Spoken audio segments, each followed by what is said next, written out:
시청자 여러분 안녕하십니까. 5월 26일 목요일 생방송 수도권 투데이 2부입니다. 화제가 되고 있는 수도권 소식을 집중적으로 살펴보는 이슈 포커스 시간입니다. 오늘은 김정화 기자와 함께하겠습니다. 자, 김정화 기자 어서 오세요. 네, 안녕하세요. 네. 자, 그 청년 수당 문제 서울시에서 강력하게 정책으로 추진했었는데 중앙정부 보건복지부하고 충돌이 있지 않았습니까? 네. 보건복지부에서 의견을 냈죠. 어떤 내용입니까? 네, 그렇습니다. 오늘 발표된 내용인데요. 네. 보건복지부가 오늘 서울시가 협의를 요청했던 청년활동 지원 사업, 이른바 청년수당에 대해서 동의하지 않는다라는 의견을 서울시에 통보를 했습니다. 청년수당에 대한 얘기는 저희 방송에서도 계속 전달을 해드렸었는데요. 이 제도에 대해서 다시 한번 설명을 드리도록 하겠습니다.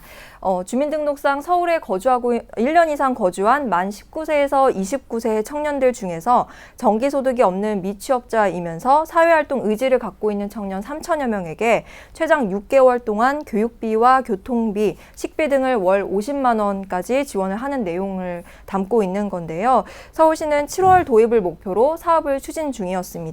네, 그런데 말씀하신 것처럼 이 사업을 두고서 서울시와 정부 갈등이 계속되어 왔었는데 보건복지부가 오늘 관계부처와 민간 전문가 논의를 통해 검토를 했더니 이제 사업 재설계 후에 재협의를 하라는 내용의 권고와 함께 부동의 결정을 내렸다고 밝혔습니다. 그 이유가 뭡니까? 네, 보건복지부는 부동의의 사유로 이 네. 사업이 대상자 선정의 객관성을 미흡하다라고 이야기를 했고요. 대상자 선정의 객관성. 그 네. 3천여 명을 선정하는데 객관성이 없다. 네, 그런 지적인 그렇습니다. 거네요. 네. 급여 항목 중에서 순수 개인 활동이나 비정부 단체 등 단순 사회 참여 활동 등은 공공 재원으로 지원하기에는 좀 적절하지 않다라고 지적을 했고요. 그러니까 청년 수당 주는 것이 청년들의 순수 개인 활동으로 보는 겁니까? 네, 순수 개인 활동과 비정부 단체 활동도 포함이 돼 있기 때문에 이 부분에 대해서는 공공 재원으로 지원하기는 좀 부적절하다 이렇게 보고 있는 거고요. 네. 또 서울시가 급여 지출에 대해서 모니터링 없이 제도를 운영할 계획이기 때문에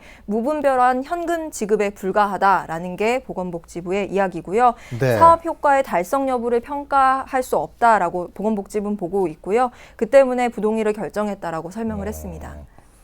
무분별한 현금 지급이다. 그리고 대상자 선정이 객관적이지 못할 수 있다. 네. 순수 개인 활동에 공공재를 지원하는 것은 문제가 있다.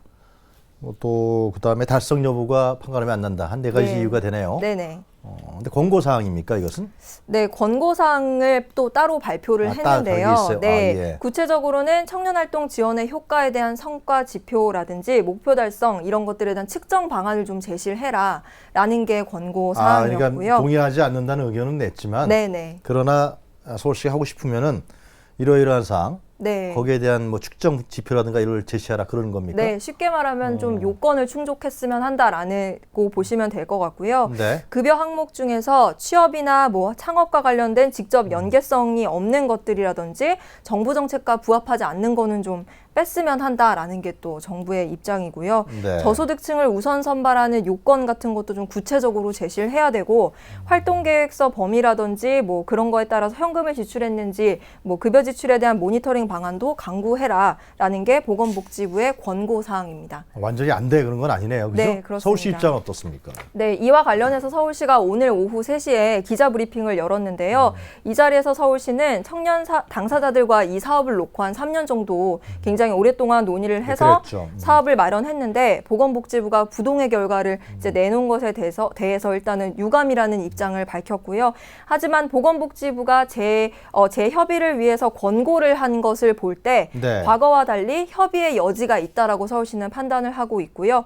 이렇기 때문에 사업의 근본 취지에 어긋나지 않는 한 보건복지부와 계속해서 협의를 해 나가겠다라고 서울시는 밝혔습니다. 그럼 이 청년 수당 사업의 그 시행 여부는 이 보건복지부와 서울시가 어떻게 협의를 하느냐 이게 결정적인 거라고 볼 수 있나요? 네, 뭐 처음부터 계속 논란이 됐던 거는 보건복지부 같은 경우는 이 제도가 사회보장법상 지자체가 사회보장제도를 새로 신설하는 것이다라고 보고 중앙정부와 협의를 해야 된다라고 얘기를 했고요. 네. 하지만 서울시에서는 이건 사회보장 사업이 아니고 청년 일자리 사업이기 때문에 이건 승인을 받아야 되는 건 아니다라고 판단을 하고 있는 겁니다. 그렇기 때문에 서울시는 당초 예정대로 7월 달에 시행을 하기 위해서 사전 절차인 민간 위탁기관 선정 공고를 일정대로 진행을 하겠다라는 입장입니다. 협의는 협의대로 해나가고요. 예, 맞습니다. 협의를 하면 잘 되겠죠? 어떻습니까? 네, 좀 김 기자 지켜봐야 보기에 될. 김 기자 보기에는 협의해서 타협안이라든가 뭐 새로운 조정안 같은 게 나올 수 있을까요? 일단은 기존 종전과는 다르게 정부 쪽에서 권고를 좀 제시를 그렇죠. 했다라는 점에서는 긍정적으로 평가를 할 수 있을 것 같습니다. 뭔가 좀 여질 전에같이 무조건 안 네. 된다 그러는 게 아니잖아요. 예, 맞습니다. 이런 식으로 해나가면은 할 수도 있다. 같이 네. 협력할 수 있다. 뭐 그런 얘기 같네요. 네. 자, 협의가 돼서 잘 시행되기를 좀 바라고요. 네. 자, 다음 소식으로 넘어가겠습니다. 우리 스마트폰 걸어다니면서 네. 스마트폰 사람들이 사실 저도 그럴 경우가 좀 있는데요. 네. 김 기자도 그렇죠. 예, 맞습니다. 저도 사실 제 이야기이기도 한데요. 아, 그래요? 위험하다라는 걸 알면서도 스마트폰을 계속 보느라고 좀 이렇게 위험한 경우들이 많이 있으실 거예요. 얼마나 위험한지 길거리 나가서 시민들 모습을 좀 담아왔는데요. 네. 리포트 먼저 보시도록 하겠습니다. 네. 스마트폰을 보면서 횡단보도를 건너고 대형 버스들이 쉴 새 없이 지나가는 길목에서도 휴대폰을 손에서 놓지 못합니다. 인도 한가운데 서서 한참을 스마트폰을 들여다보느라 주위 사람들의 보행이 방해되는데도 알아차리지 못합니다. 길을 걸으며 스마트폰을 사용하는 사람을 일컫는 이른바 스몬비를 발견하는 것은 어려운 일이 아닙니다.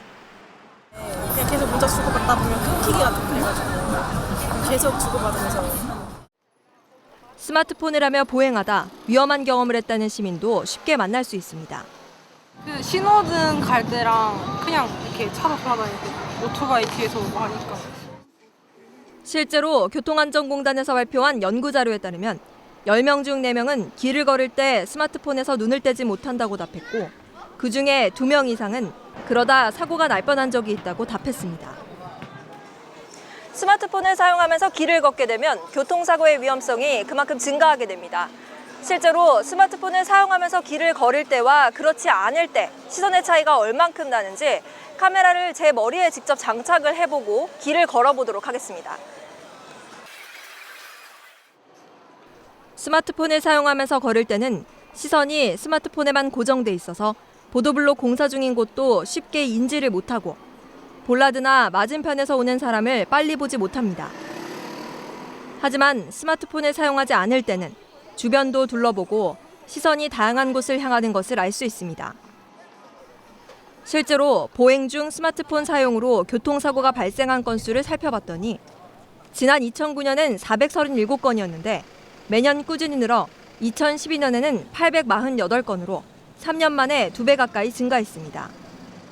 위험에 대한 인지 능력이 떨어지고 일단 시야각이 좁아져서 위기 대처 능력이 떨어지죠.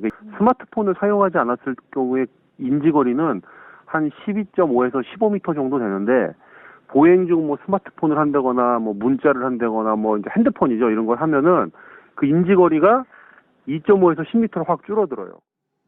스마트폰 속 대화가 끊기는 것을 두려워하기보다 길 위 교통사고를 먼저 주의할 필요가 있어 보입니다. TBS 김정호입니다. 그 취재 화면에 보니까는 김정아 기자가 이제 헤드셋 같은 걸 쓴 것 같아요. 그게 이제 거리 측정하고 그런 건가요? 네, 헬멧에다가 네. 고프로라는 카메라 장치를 좀 달고요. 제 시선에서 스마트폰을 볼 때와 그냥 길거리를 보면서 걸을 때 시선을 좀 비교하기 위해서 촬영을 했습니다. 실제로 얼마나 위험한지를 알아보려고 그렇게 한 거네요. 네, 그죠? 맞습니다. 네, 실제로 보행 중에 스마트폰을 사용하면서 발생한 교통사고 건수를 보면 네. 그 위험성을 좀 알 수 있는데요. 지난 2009년에 스마트폰 관련 교통사고가 437건이었는데 매년 꾸준히 늘어나서 2012년에는 848건으로 3년 만에 2배 가까이 증가를 했습니다. 그럼 왜 위험한가 살펴보면 우선은 위험에 대한 인지 능력이 떨어지게 됩니다. 네. 스마트폰을 사용하지 않을 때는 인지 거리가 12.5에서 15m 정도 되는데요. 그런데 스마트폰을 사용하게 되면 그 인지 거리가 2.5m에서 10m로 확 떨어지게 됩니다. 그리고 두 번째로는 스마트폰만 보면서 걷게 되면은 시야 각이 굉장히 좁아지게 되는데요. 아무래도 정면을 보면서 이제 가게 되면은 실제로 제가 실험을 해봤더니 뭐 좌우도 살피게 되고 하면서 하기 때문에 시야각이 최대 한 140도 정도 나오게 되고요. 하지만 스마트폰만 보게 되면은 10도에서 20도 정도로 시야각이 굉장히 좁아지게 됩니다. 네, 그만큼 위험 요소에 대한 인지가 떨어지게 되기 때문에 대처가 어려워진다라고 보시면 되겠습니다. 저거는 주의하는 수밖에 없겠네요. 네, 그죠? 경각심을 그렇습니다. 갖고서. 네, 맞습니다. 잘못하면 사고가 발생하니까. 네네. 자, 그런데 이제 어른들도 그런데 요즘에 어린이들도 그러지 않습니까? 초등학교 다니는 학생들. 네, 맞습니다. 우리나라 스마트폰 보급률 세계 1위인데요. 특히 19세 이하 어린이와 청소년들의 스마트폰 보급률은 90%에 달하게 됩니다. 그런데 이 어린이 청소년들 중에서 걸으면서 스마트폰 해본 사람 있냐라고 물었더니 네. 5명에서 1명 정도가 됐고요. 리포트에 설명드린 대로 어른들은 10명에서 4명이니까 좀 어른들은 미치지 못한 수치다라고 보실 수 있겠지만 실제로 스마트폰 보면서 걷다가 사고 위험이 있었던 적이 있는 어린이들이 한 33% 정도 됐다라는 점에서 심각한 것을 알 수 있습니다. 네. 하여튼 스마트폰을 보면서 여러 가지 정보를 얻는 것도 좋은데 다니다 보면 이렇게 부딪히기도 해요, 그죠? 네, 맞습니다. 스마트폰 보다가 사람 서로 지나치다가 하여튼 좀 상당히 주의해서 경각심을 가져야 될 문제인 것 같네요. 네. 네. 자, 김정 기자 수고했습니다. 네, 고맙습니다.